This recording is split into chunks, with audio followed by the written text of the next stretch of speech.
Welcome to another episode of DD on the Spot. As always, I'm your host, Ryan Johnson. Before I get to our guest here today, I'd like to remind everyone that if you enjoy this content, to please give a like and subscribe down below. We greatly appreciate it. We have Casey Lucille Burks on the podcast. She's an IFBB bikini competitor. She's coming to us all the way from Nashville. She's a coach as well, but most importantly, she's our current guest. Casey, thank you so much for being on the show.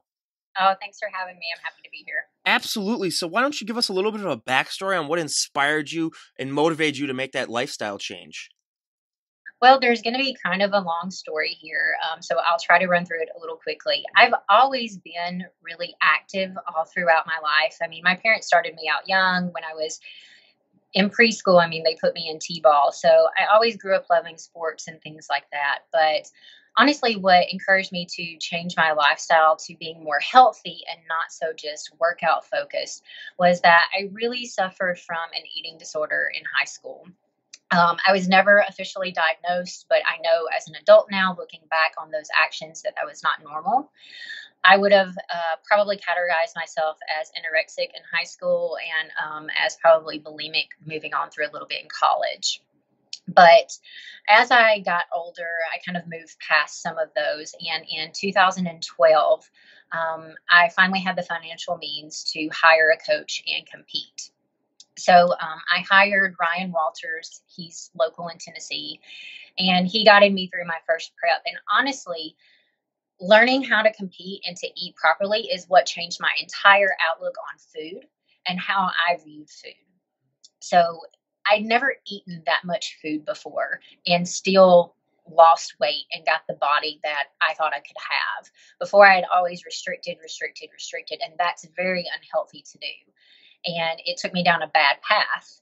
But competing and getting ready for my first competition really taught me the importance of healthy nutrition and that you have to really feed your body to fuel it, not just feed it to just, try to lose weight or eat whatever you want.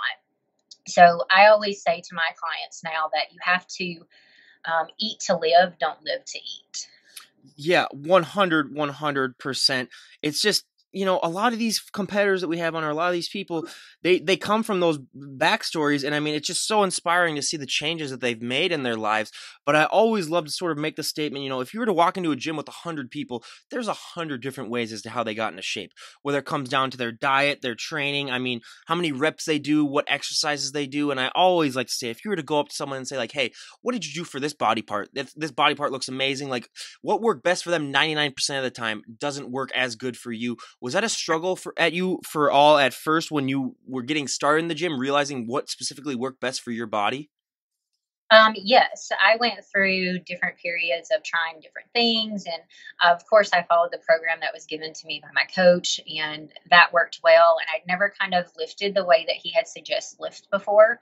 And doing that really taught me and helped me build like a really good foundation. But now I kind of, I've learned, I've, done this for quite a while now. So I kind of know what my body needs and responds best to.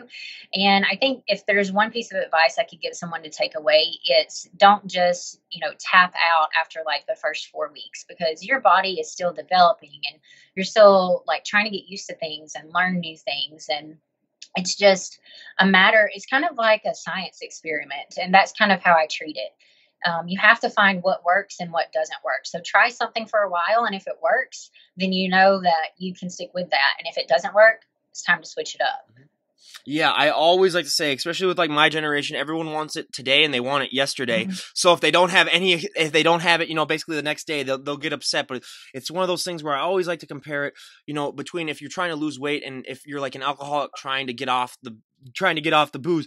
If you're an alcoholic, one day off of it, you already have made significant progress. Whereas working out, you go to the gym for one day and you look at yourself in the mirror, you're not going to see really any difference.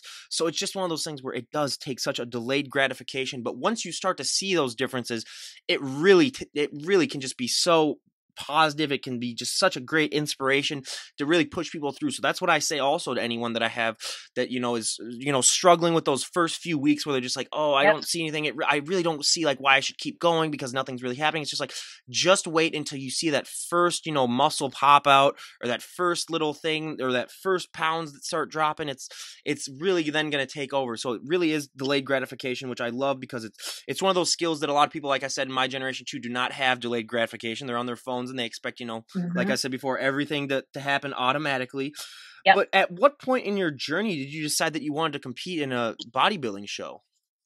Honestly, I have always wanted to compete. When I was in high school, I would look at magazines and I would see these women, and I just thought that they were the most perfect combination of beauty and strength.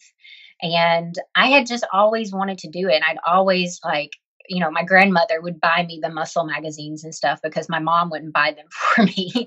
So my grandmother would buy them for me. And I learned by reading like the really thick muscle magazines that they had back then, like Muscular Development, Fitness RX, all that kind of stuff. And, Flex, all of those magazines. That's what I kind of like started with. And that's where I saw actually Jenny Lynn, who was the Olympia figure winner at the time. And I was just like, that is what I want to aspire to be. But I knew that I didn't have, even though I've been a certified personal trainer since 2004, I knew I didn't have the skill set to kind of get myself to that level. I knew I needed to go back and get someone that I knew had been down this road before and knew what they were doing. Mm-hmm. Yeah, it's because we've had so many people that come on and they try to do their first show without, a trainer or without anyone that knows. And it usually, 99% of the time it doesn't end well. I mean, we had one person come on where it ended, decently. And I said, you don't realize how lucky you had it then if it ended up, decent for you. But when you were finding a coach, what was the one thing that you were really looking for in that coach? I was looking for someone that I could mesh well with. I had thought about doing one of the online training, like coach teams at the time. I think it was Team Bombshell. And then I thought, well, let me see if there's someone local, because if I could find someone local, then they could look at me in person. I could have that one-on-one contact. If I had questions, they would always be there. So when I was looking for a coach, I was really looking for someone that my personality meshed well with, someone that I felt that I could talk to, that would push me to the point that I needed, would be there for any questions that I had. And I kind of treated it almost like a job interview, honestly. And I think that that's what it should be treated like. And I just ended up meshing really well with Ryan. And, we had been working together ever since, pretty much. Yeah, that's awesome. And how did your nutrition change going into prep? Because for a lot of people, I always love to tell them, just to get in shape, to be able to go into a prep takes so much hard work and dedication. And you really have to make a huge transformation.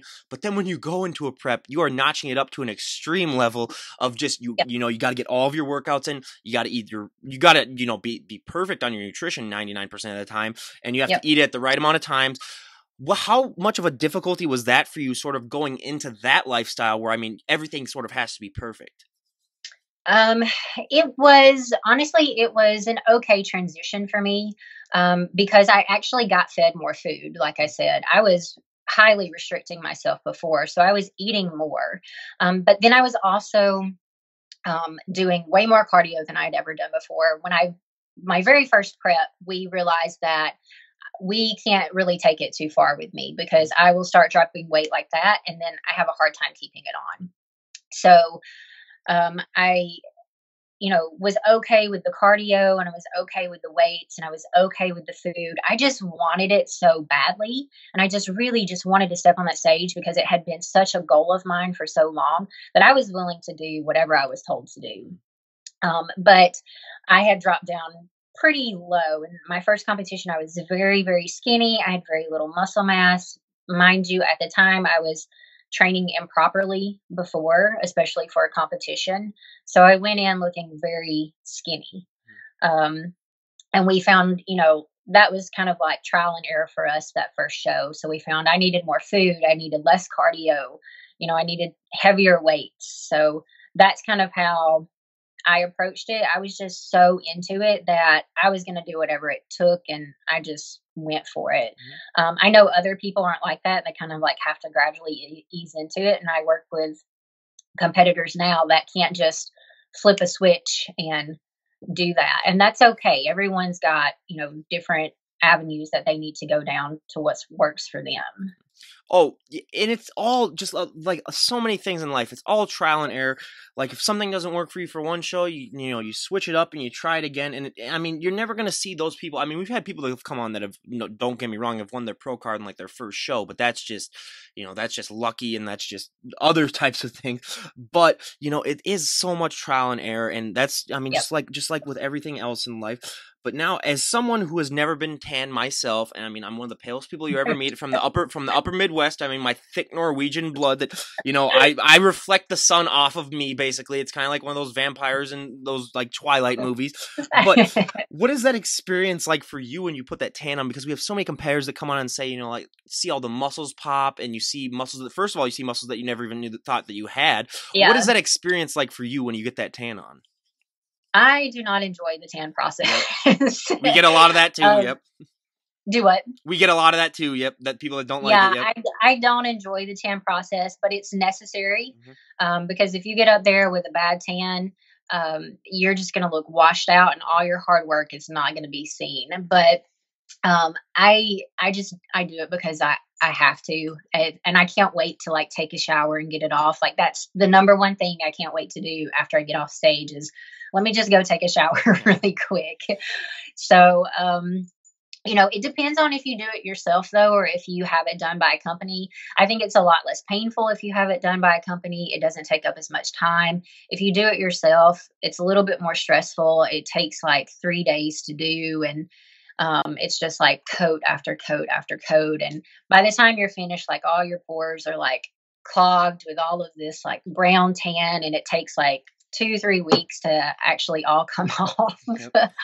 Well, and like I gotta say, you gotta basically be a statue too for the entire time that you have it on. You can't Yes. you can't sit on anything. You can't you can't touch anything. So yeah, that's one of the things that, I mean, all these competitors that we have on Sacrifice that a lot of people definitely don't realize. But now Yep. this is a question that I love to ask. Every guest that I have on, whether they be my up and coming musicians, or they be our health and fitness guests. For my bands, I love to ask like, what is that feeling like performing live and being in front of people? And that also applies to our bodybuilders that we have on the show. What is that feeling like for you when you get to step on stage, show off all of that hard work that you've worked months upon months to get that shape and to get that look? What is that feeling like for you when you get to step on stage?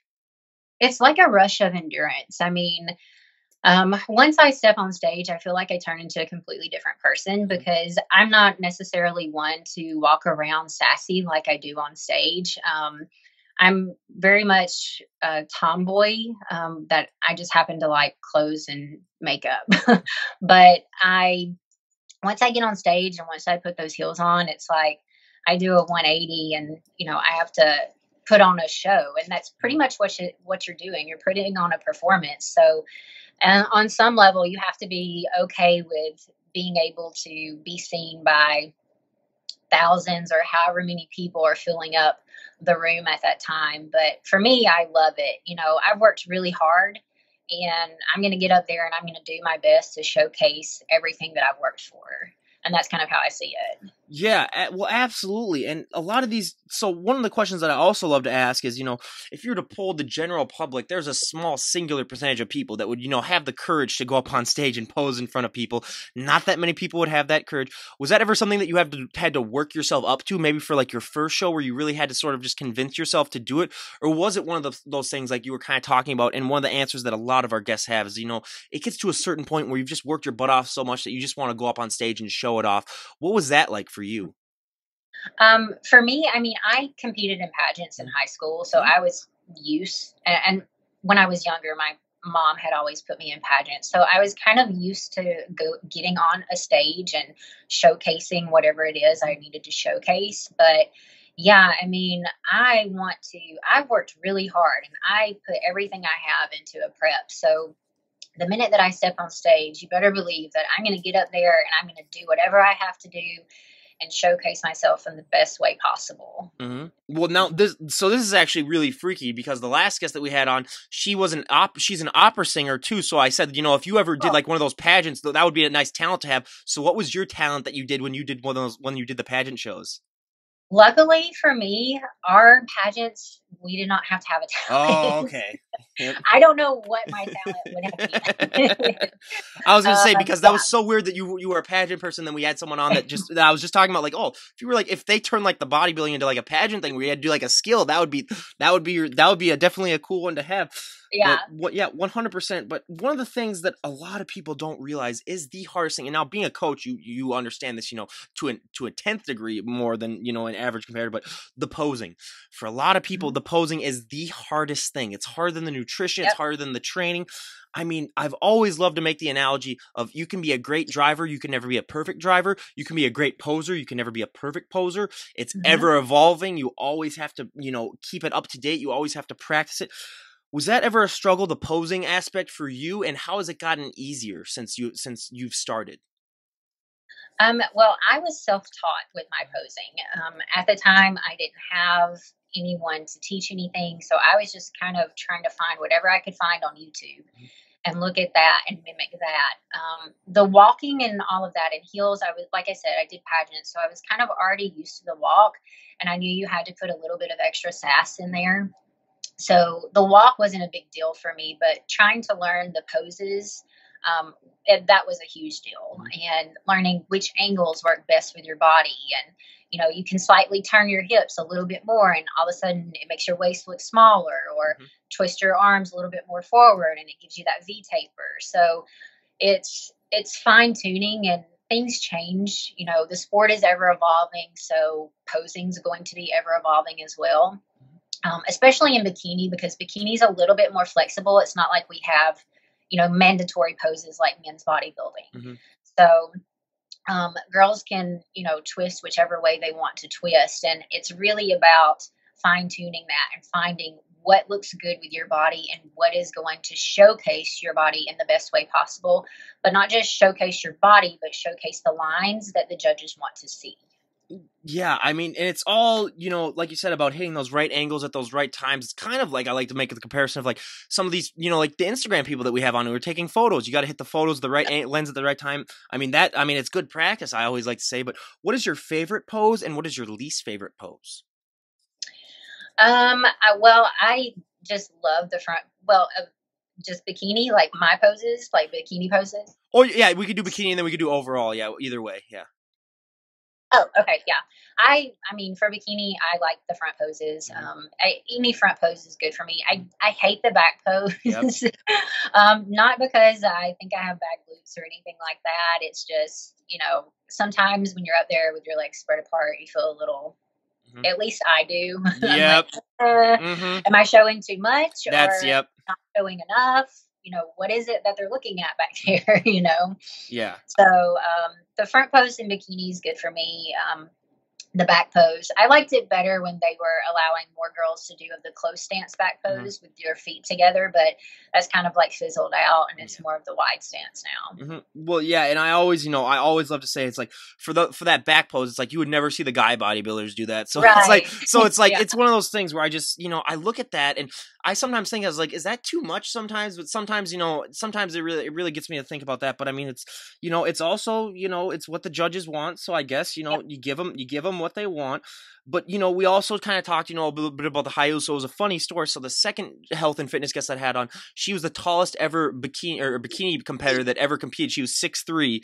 So in those Wow. high heels, she was like 6'8". So I was like, Yeah. okay, that's a difficult experience in that of itself. So I'm 6'3" also myself. So yeah, if you got me up on stage in anything, that's, I'm hard enough, I'm lanky enough that, it wouldn't turn out so well. But yeah, Yeah. the competing, yeah, I mean, that's just, like I mentioned before we started recording, in college, I had some people that I saw that competed, and just seeing what their body went through and seeing all the changes, and it was just so fascinating to see. And I mean, like, I remember I went up to the one girl that competed at the gym, and she was leaving, so I went to go give her a hug, and it was like a skeleton. She was like in her competition thing, so she was like all bone. I was like, oh wow, I was like, what's going on with this? And she's like, oh yeah, it's my comp or whatever like that. And I was like, oh okay, but I was like, yeah, it was just so weird. I was like, what's going on? Yeah, but it was definitely, that was like my first foray into that, where I was like, wow, okay, yeah, that's interesting. But yeah, I really just got into it, and I just really started to admire, because it takes so much discipline and so much hard work to get into that. But now we go to one of my fun questions now. So what is your go-to post-show meal? Oh, post show. You know what? For the longest time, I used to really, really just want a burger and fries. Mhm. But for some reason, the past like year and a half, I really just want ice cream. Like, I want Yep. ice cream all the time.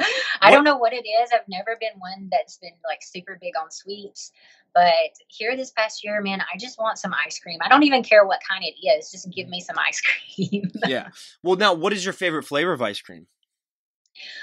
You know what? I'm pretty simple. I really just like vanilla, Yeah. but I will take whatever. I will tell you though, if I can have Oreos on anything, Oreos are my favorite Mhm. cookie, my favorite anything. So I'll put Oreos on anything. So if it's plain vanilla and I can crush some Oreos up in it, that's my deal. I Yeah. gotta say, I'm on one of my cheat meals tonight, which is gonna be a chocolate chip cookie dough blizzard from Dairy Queen. That is Yes. my yeah, that is my go. Otherwise, a vanilla milkshake or anything like that. I mean, I limit myself to like once every 2 weeks for one of those, just because I'm 24, so I'm slowly starting to enter that age where my metabolism is getting a little bit worse and worse every year, where I can't enjoy that high school metabolism. Which, I mean, if anyone could have that for the rest of their lives, please, Right. that Yeah. was the best. Where you could go to the burger joint after school and just chow Hmm. down 2 or 3 times a week, and you wouldn't have to worry about a thing.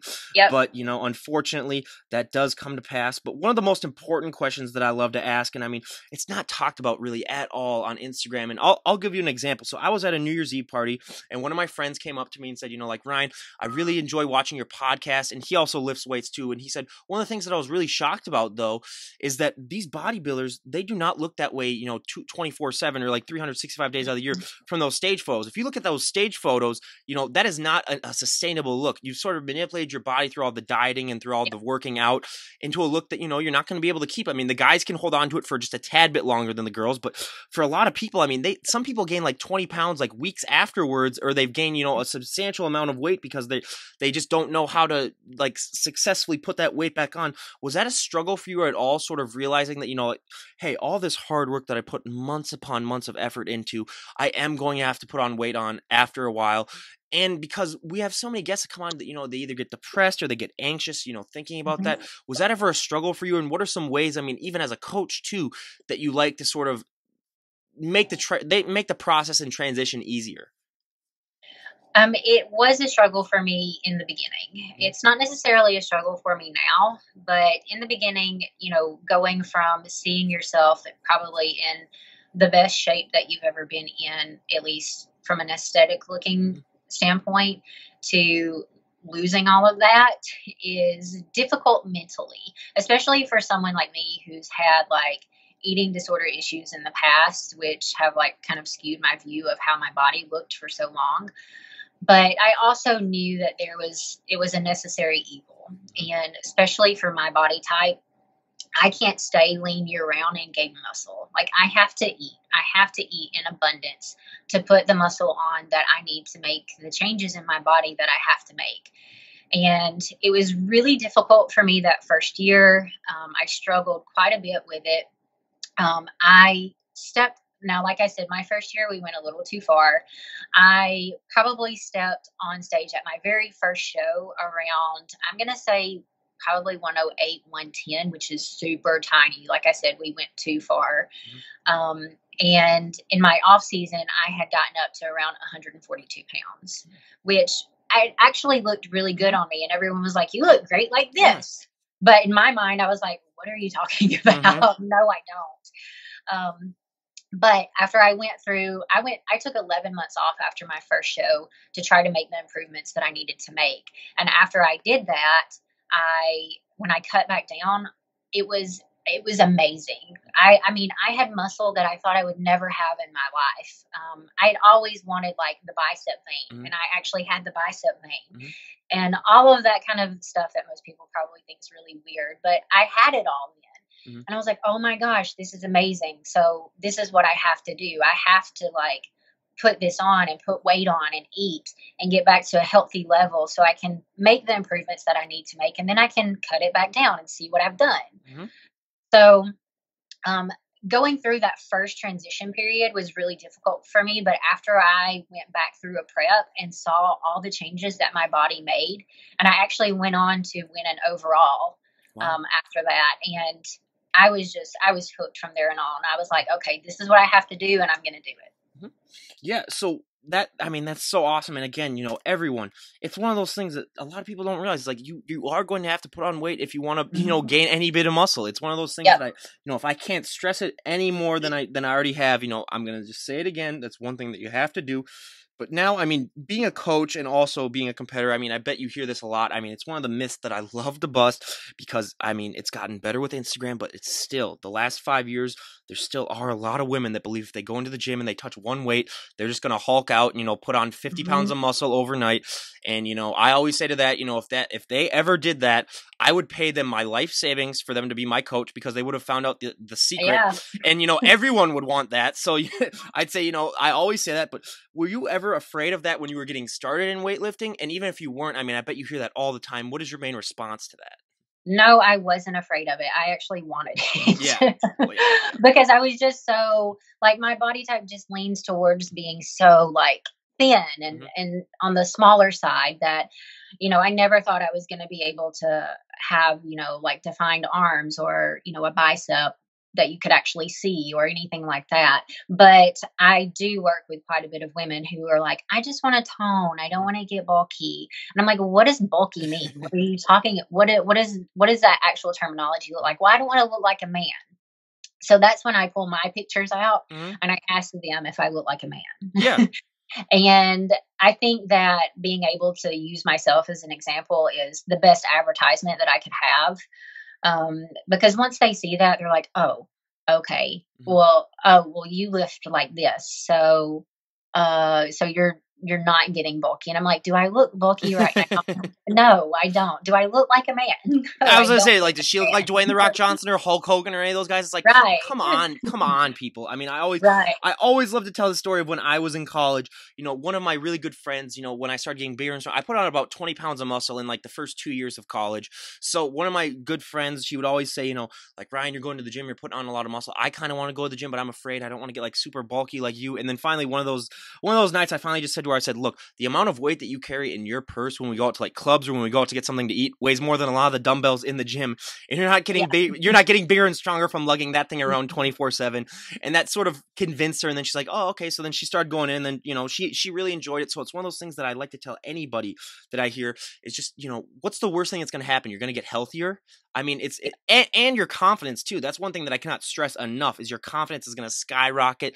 You're going to, I mean, I even just talking with other people, just I would talk to people that I would normally never have the confidence to talk to just because, I would have that extra self-worth, which I mean, it's not the best thing that you have to like go to the gym to get an extra self-worth, but it's a good thing to, Right. it's one of the, things that it is also a positive. But now one of my Right. I favorite, think, I'm sorry. Go oh, no ahead. problem. You can go ahead. Yeah.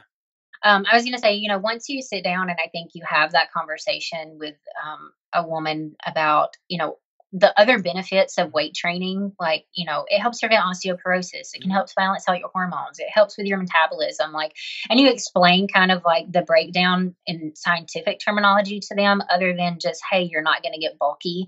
I think at that point, it helps to kind of like flip a switch and to click with them that, oh, well, this is important for more than just I want to tone or I don't want to have flab and that type of Mhm. thing. Yeah, 100%. But now probably one of my favorite questions to ask because it does differ from individual to individual. I mean, I always love to ask because it's so much different. What is one body part that everyone always has that one body part that, like, when they start training is just so genetically or just naturally built that they don't have to train it as much, that it's really just known as their staple. And then everyone has that one body part that, really lags behind, that they sort of have to train to overdrive to catch up to everything else. I'll give an example before I ask you. Mine is my back, where, I could train back once every 6 months and it would still look pretty good. But, like I said, being 6'3", my legs, I hate it so much where I got to train it, twice a week. Hate leg day, but it's one of those things where, I just have to, like, punish them constantly. What are those body parts for you? Well, mine for me, along with you, is my back. I could probably train it once a week. I could probably not train my back at all, and it would just flare out. It's one of the strongest body parts I have. It's most of the time, sometimes it's just as strong as my legs, and it's just always been that way. I remember in high school doing seated rows in our gym because I played sports, and I was doing as much as the guys, and I was just rowing like it was nothing. And I was only 115 pounds then. That must have been a huge ego trip for those guys then. Seeing you just rep, like, this is a 115-pound girl, and I'm like a 200-pound football player, and this is BS. Yeah. But it's just a genetic thing. Yep. But the weakest body part that I have, or the one that I really need the most improvement on, is my shoulders. I always have struggled with my shoulders. And I think, honestly, because my back is so strong, it has taken away, like, I've compensated a little bit for my shoulders by using my back sometimes. So that's probably one of the reasons why my back is as strong as it is. But man, getting those shoulder caps has just been the hardest struggle for me. I can do laterals all day long, and I've tried different styles of training. I've tried, like, training them, 3 times a week. I've tried training them 1 time a week. I've done everything, and it's just a hard body part for me. And it's not necessarily, it's pretty much the lateral head right here that I struggle with the most. But it's just the bane of my existence. I just can't get them to do anything. 100%. That for me, if we're going to get into specifics, calves for me, because I'm one of those people that was just born with small calves.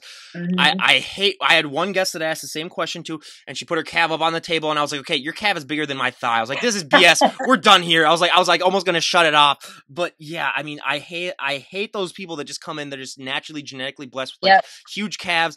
I could do 10,000 calf raises every day. I could inject pure muscle into my calves and nothing would happen. So it's one, that's also, like you said, that's the bane of my existence, is definitely calves. But we've seen it a few times on the podcast. What happened to your arm and your wrist? Is it just something that you always wear, or did you get injured? Or what happened? Yeah, it's an old injury. So a little bit about me, and I'll give you some insight. And a lot of people, some know this and some don't know this, is and it's funny that you mentioned alcohol in the beginning. I am a recovering alcoholic. Oh. So I did this back in 2015 when I was at a treatment facility. They had an outdoor place where you could play volleyball. And I was playing volleyball, and I did it then. And it's just never really healed right. So usually once or twice a year, ever since then, I sprain it or do something. And it's just a sprain. It'll get better after a little while, and then I'll go to do something simple, and it'll do it again. Yeah. So well, yeah, no, I feel bad now because I didn't want to make that analogy then with the alcoholic and no, yeah, please. yeah. It's totally fine. You can keep it in. Yeah. It doesn't bother me. How you did it was perfect. It makes complete sense. Yeah. And when you were saying that, I was going to interrupt you and say, well, it's funny that you say that, but no, it's exactly the same. Exactly how you mentioned it. It's the same thing. Like, you can't just stop it like that. It doesn't happen that way. Yeah. 100%, where it's just, so again, that even adds more inspiration for her story too than everyone. If she went through all that, and just to look at the way that she looks now, it's like, come on, people. It's like, what is your excuse? But now I've ignored the huge elephant in the room. If you look behind her, we can see a plethora of bikinis behind her. What are those bikinis for? Are those for clients, or are you just hoarding them? What is the story of those? No, they're for clients. These are some pre-made bikinis. So kind of on the side, I do some bikini work. I stone them up and all that kind of stuff. So those are some that I have up there, some rentals, and a couple of these in the back are mine. But usually all of those are ones that I rent out Mhm. and girls can try on and kind of see what style and cut looks best on them, that type of thing. And it works really great for my clients that do compete because then we can tell kind of, what they need to go with or what cut looks best on them, that type of thing. Yeah, absolutely. So again, if you're in the Nashville area and you're looking for, someone to, hide your bikinis for you or to help you out with that, definitely contact Casey. But now, two of my favorite questions that I love to ask every guest that I have on is, one of the things that I realized when I started going to the gym in college and, getting bigger and stronger, the one negative thing is that you're going to get asked to move a lot of people's furniture. You're going to get asked to open a lot of pickle jars. I Yes. mean, I'm still at home with my parents for the next couple of months before I move out, and I'm still, every time they come home from the grocery store, I'm lifting basically the entire car into the driveway and then all the groceries. Have you found that to be similar? We're just based on the way that you look, people just assume that you can do favors for them. Oh yeah, all the time. Someone's like, "Here, hold this," Mm-hmm. and I'm like, "Well, why? This is 400 pounds," Yep. But yeah, all the time. Like, can you help do this, or can you take this down these stairs, or yeah, Mm-hmm. especially when I'm home as well with my parents. Can you do this? Can you do this? Can you do Yeah. this? I But mean, yeah, I'll give an example. So I work nights at Amazon. I'm a manager, so I shouldn't even need to be lifting anything, but they still call me. They still nickname me Muscles. So even last night, there was a package that's about this big, but it was pure stone, so it was like 135 pounds. And they were like, okay, send Muscles to come over and get it. I gotta be honest, I couldn't even lift it because here's the thing, that is all forearms, and when a package is that small, that is all forearms that you need to lift it. So even I couldn't do it. So I was a little embarrassed because I was like one of the first few packages that they've had. Because I normally would lift, and there was a 200-pound package that I lift, but I even told him after, I goes, I'm not doing that again for the rest of the night. Like yeah, I'm not moving that, because it got to a point where sometimes I was lifting like anytime there's over 70-pound packages, they sometimes ask me to do that, and sometimes I'm doing that, like 50 to 60 times a night. So I'm like, okay, I gotta save myself for my workout yeah, tomorrow morning. So yeah, 100. I get that all the time, but it got to a point where, like, even last summer, every other weekend, a friend would text me, "Hey Ryan, you want to help me move my couch or my chair or whatever? I'll take you out to eat afterwards." And then it finally got to the point where I was just like, "Okay, fine, I'll do it." But it took a while. But now, I yeah, mean, yeah, I mean, I get that. And being like, I always like say it's a double-edged sword for me, because being 6'3", if I had no muscle at all, they'd still ask, just because they'd say, let the tall guy come in yeah. and help you out. So yeah, it's definitely one of those things. But my favorite question out of all the questions that I'll ask you, I mean, it's my favorite. But again, everyone, that's a multi-million-dollar idea before I ask it. But when it comes to clothes for fit women, your clothing options can be limited. I always like to say, like, if you have big shoulders, dresses aren't your best friend. Jeans are another thing that we hear of all the time, where it's very hard to find. But what are some ways that you sort of are able to compensate for the fact that your clothing options can be limited? Um, you know what? I've kind of minimized my regular clothing. Mhm. Luckily, in the job that I do, I get to wear workout clothes Yep. all day long, so that's been nice for me. But what I found is if you can find a good pair of jeans, you might have to buy a size bigger to fit your thighs or something like that. But you can always take them and get them tailored. Most of the time, getting them tailored is only about $10 or $15. Mhm. So it's not going to cost you that much money to get your clothes tailored to fit you. So if you can go and just take your place and get them altered, that's going to be the best way to do it. Mhm. I've also found that, finding simple like shirts that are a little bit more stretchy will help fit over my back.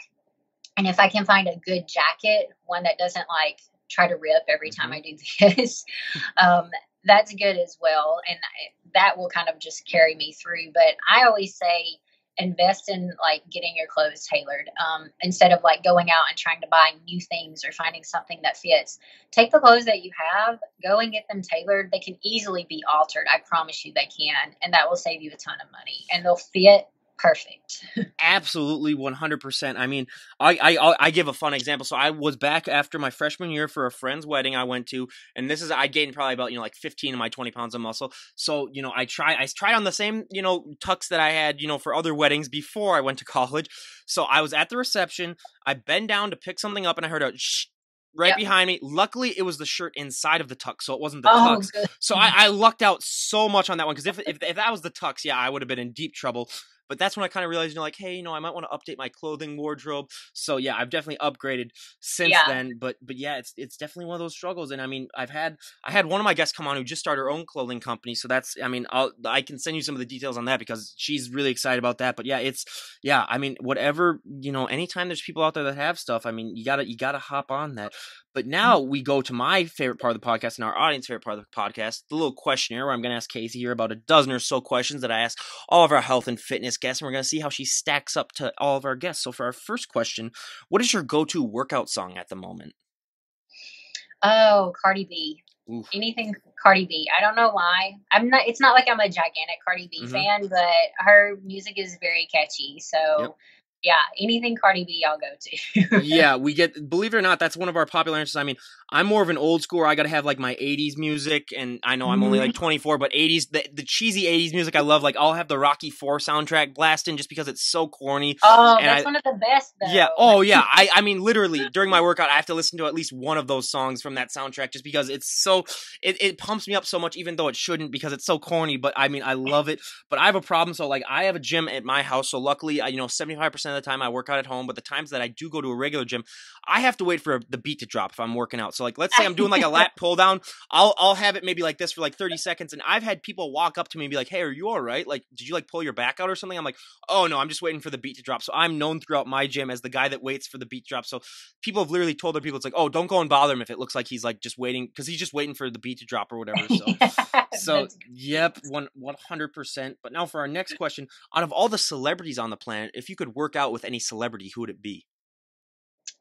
Oh, it would probably be, well, right now, I guess I'm going to have to say The Rock. Yep.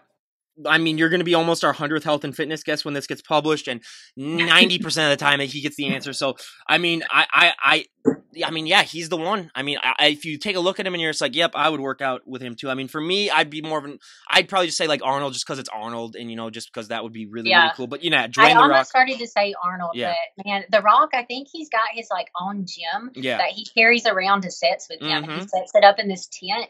I mean, that would be awesome. Yeah, 100%. And the only thing with Arnold, though, is that I'd love to have him yell at me in his Austrian accent. That would be pretty funny to hear him do that. But now, out of all the celebrities on the planet, if you could train any celebrity, who would it be? Oh, if I could train any celebrity. Let's see. Oh, I don't know. That's a good one. Let me think for a minute. I would want to train a female.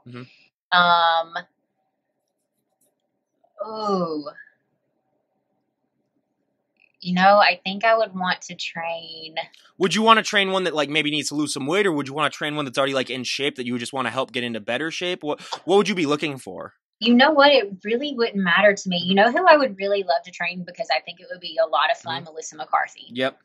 I think it would be hilarious. It would be great. Here's the one problem. We always get comedians, like for the guys, we say Kevin Hart, or even for some of the girls, they say that.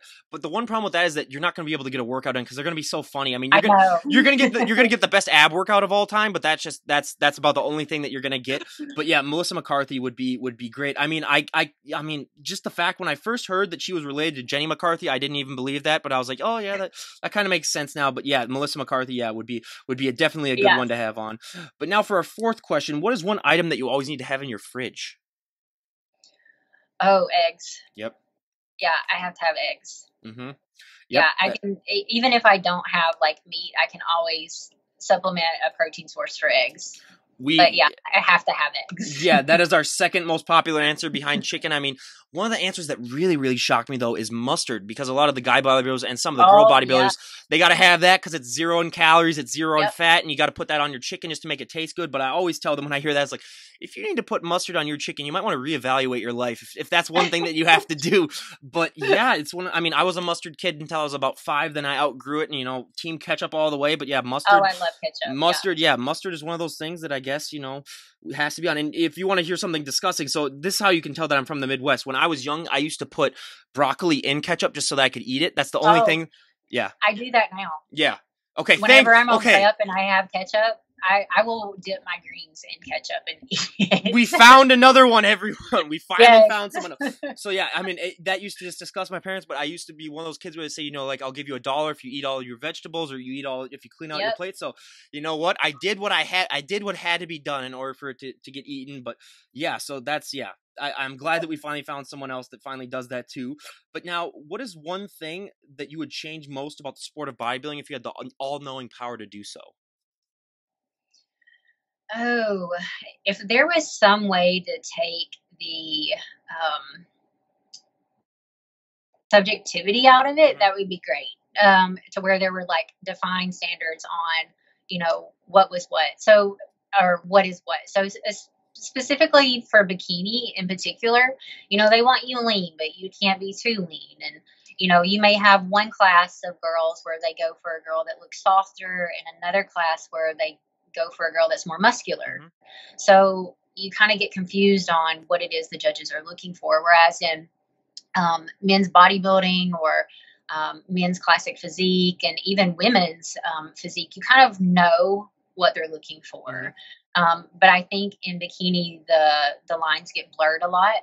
So it's very confusing. And, you go into a show and, you take the same package that you took at the last show and you might get last, whereas Mhm. at the show before you got first. Yep. So it's very confusing on what standard it is that we're trying to achieve. Um, Absolutely. I mean, I always love to say, like, if we're talking about the difference between guy bodybuilders and girl bodybuilders, I always like to compare it to driving down a highway.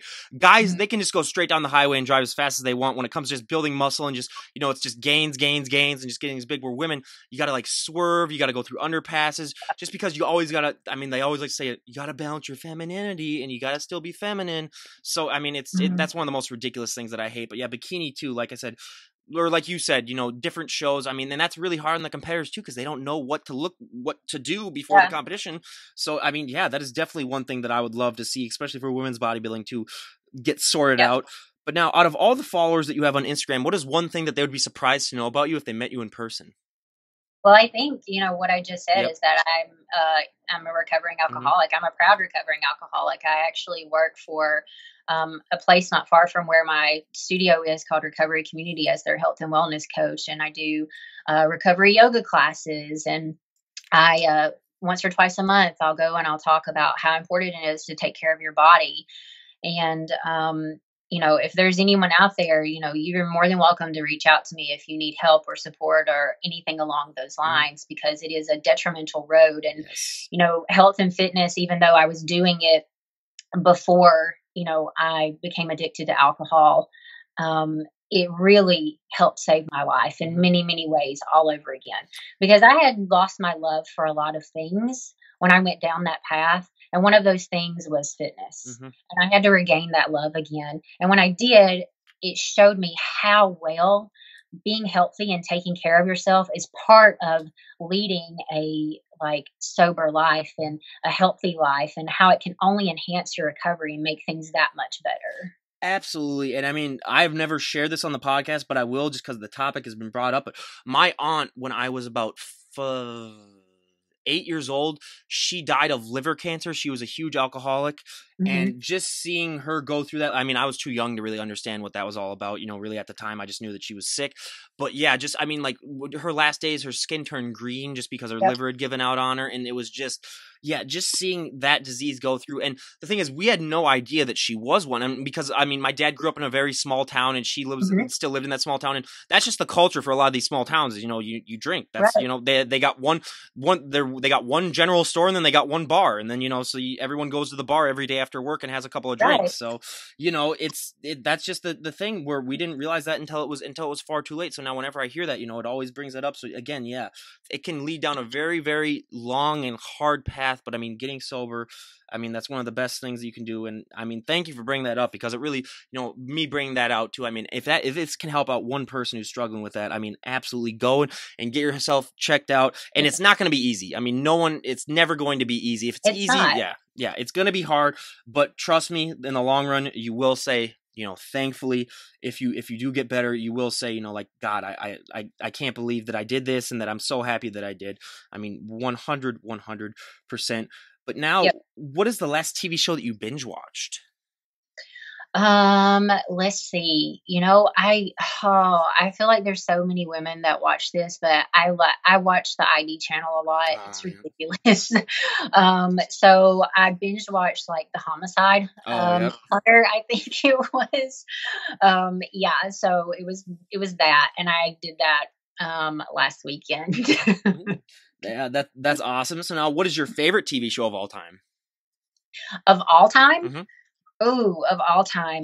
Oh, I don't know. I don't really have a favorite TV show of all time. There wasn't anything I've just always stuck to watching. I would watch it for a little bit and then I would kind of get disinterested. I can tell you though, my favorite movie of all time is True Lies with Arnold and Yep. Jamie Lee Curtis in it. Yep, Yes. that is a good one. Now, but that, I mean, doesn't have to be your next answer. But what is a guilty pleasure movie that you enjoy? I'm not one for like romantic Mm-hmm. movies, but I really like watching all the Saws. I don't know why. They're Mm. ridiculous. I think Yeah. they're ridiculous, but I will sit down and watch one of those. I will watch the whole series all the way through. I'm one of those people where I cannot watch like body horror where it's like people getting stuff cut off or like people doing that. I just can't. I'm one of those, where I have to turn away. But like horror movie wise, I mean, like if you put in the original Halloween, which is one of my favorite movies of all time, Oh, like that's a great movie. like Yes. those type of movies, like see, I'm one of those people where I like the horror movies of stuff that like could actually happen. Like a guy could really escape from a mental hospital and go on a killing Yes. spree. Where like now, if you're talking about like ghosts, or you're talking about like creatures running around, it's like nah. But like if you're talking about, or like these supernatural ones where it's like all these ones where you're like, okay, that's never happened. But if you're talking about like things that have like actually could happen, then I'm like, then that really gets me going. But my guilty pleasure movie, all my guy friends, close your ears, but Princess Bride. That's my Oh, that's guilty a great pleasure. movie. Yeah. I can quote almost all of it, and it got to, I mean, I love that. That's my ultimate date night movie. That's my ultimate, whenever that movie's on, it's one of those movies where you Mhm. drop everything and you watch it. I'll give an example. So I was typing my thesis paper in college, and that movie came on, and I stopped my thesis paper, watched it for 2 hours, and if that's not dedication, I do not know. I do not know what is, that it made me stop my thesis paper. But yeah, I mean, it's just one of those movies that I just really, really love It's and such enjoy. a good movie, though. Oh, 100%. So now, what is your favorite fashion trend of all time and least favorite fashion trend of all time? Oh, favorite fashion trend. Oh, I don't. Let's see. I think probably flared leg blue jeans. Yep. I really like them. I don't know why. It's ridiculous. Not the boot cut, but the flared leg. Mhm. Like the ones that are like semi bell bottom. I don't know. I really love the flared leg blue jeans. I still have some that I still wear. I just don't care Yeah. anymore. Mhm. The least favorite fashion trend I think was let's see. Oh, it was probably some hairstyle. Oh, I'm sorry. I'm really bad at this. I can't really think of a lot just because I'm so like caught up in like wearing gym clothes and doing Yeah. stuff all No, the time. yeah, no worries at all. Yeah, we'll say, yeah, I'll just write down the one for the one, because I keep a list down. So then once I reach a certain amount of podcasts, I'll unleash a list, and we'll see like who answered the most, or like what answers were the most popular. But yeah, for me, I mean, being from the upper Midwest where it is 5 degrees right now where I'm at, flannel is probably your go-to. Where that's my favorite, Yeah. for this time of the year, just because it's so warm and comfy. But my least favorite, I mean, my dad ruined this in the late 90s when he was rocking it when I was really, really young. But fanny packs. I'm sorry. I mean, Yeah. no, don't get me wrong. Girls can pull off fanny packs, but guys, especially dads who have dad bods, fanny packs, you're not gonna like it. I mean, Yep. it's gonna be one of those looks where you're gonna look back in time and just say, like, what was I thinking? Yep. But you were talking about hairstyles. Now, I was watching. My parents got married in April, so every year in April we watch their wedding video.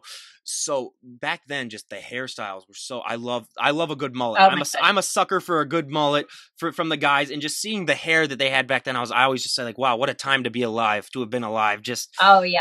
yes. I can say yes. I will say okay. Here's the one. It's gonna be the perm. It's Mhm. gonna be perms, like for women perms. Yeah, my sister had like hair out to here. Mhm. I remember like so vividly when I was a little kid, and that was all from perms. So My dad on his first date with my mom had a perm, yeah. Oh yeah. and I don't think it's a good idea for yeah, anybody. we still say to this day, we still say to my mom, how desperate were you that you still went on a second date with the guy with the perm? But it ended up working out with them. But I mean, now for our final question, the questionnaire: if you were to be able to go back in time and talk to the 18-year-old version of yourself, what would be the best piece of advice you would give her? To love yourself now. Mhm. Yeah. It would definitely be appreciate yourself now. Mhm. Find a way to love yourself as you are right now. Mm. Because, I think that that's what I struggled with so much. And that's why I had like the eating disorder. And, I was a popular kid in high school. I really had, I grew up in a privileged family. Like there's, everyone always asks me, what happened? And I'm like, nothing happened. I just had a very low self-esteem and Mhm. self-confidence, and it would definitely be to love yourself the way that you are right now. And I think that that would solve a lot of problems. Absolutely. I mean, that's the thing with me too, where mine's similar, where I mean, I was a huge people pleaser back then, just realizing, you can't please everyone. Not everyone's not going to get your vibe and really dig it. So yeah, if I could go back, that's definitely one thing that I would say. But now I have two final questions that I like to ask before we wrap things up. So now, do you have a date in mind for when you're going to be competing next, or is that something that you're working on right now? Yes. So you had mentioned in the beginning that I was an IFBB pro, and I'm not a pro yet. I'm a national level competitor. So my next show is going to be for sure in August, and it's going to be North Americans. Okay. Yeah. I'll probably be competing before that, but I'm not quite sure which show yet. But I know 100% I'm going to be doing that one. All right. Sounds good. So now for our last question that I love to ask, is there anyone that you would like to give a shout out to? There's several people, so give me just a moment. No worries. I definitely want to shout out all my friends and family that have supported me in my goal and my dream. I have my own studio where I work with clients one-on-one. A lot of those clients are in recovery, long-term recovery. Like I said, I am the health and wellness coach for Recovery Community Incorporated. They are instrumental in supporting me on my journey and what I'm trying to do and to try to take health and fitness beyond recovery community. I also want to shout out my family who's supportive of me. They haven't come to, my sisters come to one show, but they haven't come to any of my shows because my dad just can't see his little girl in a bikini. Understandable. But they're always proud every time that I do well. I do have some sponsors. So OW Fit, they are my laying company. I actually have on some of their clothing right now. They have been amazing, and they are just all about trying to inspire women and make clothing for women of all shapes and sizes and fitness levels, and whether you do CrossFit or bodybuilding or yoga, that type of thing. And then also Candelera Salsa, who provides me with the spices that I use to meal prep. And then my coach, Ryan Walters, who I've worked with since 2012. We've always brought myself in amazing shape. So a big shout out to him as well. That's awesome. So again, everyone, go and give Casey a follow on her Instagram. I'll leave her links down below. And everyone, I mean, just going and following her and just looking at her, and you're just going to say, okay, I need to get off the couch myself and, stop eating those Twinkies, get in the gym. I mean, again, Casey, thank you so much for coming on and sharing your story. Yeah. I mean, I love having all my guests come on and share their stories because everyone has their own separate story, and yours is super inspirational, especially all that you've went through. So again, thank you for coming on and sharing that. We really, really appreciate that. And again, you guys, this is Ryan Johnson, DD on the spot, signing out. Have a great day, everyone. Thank you.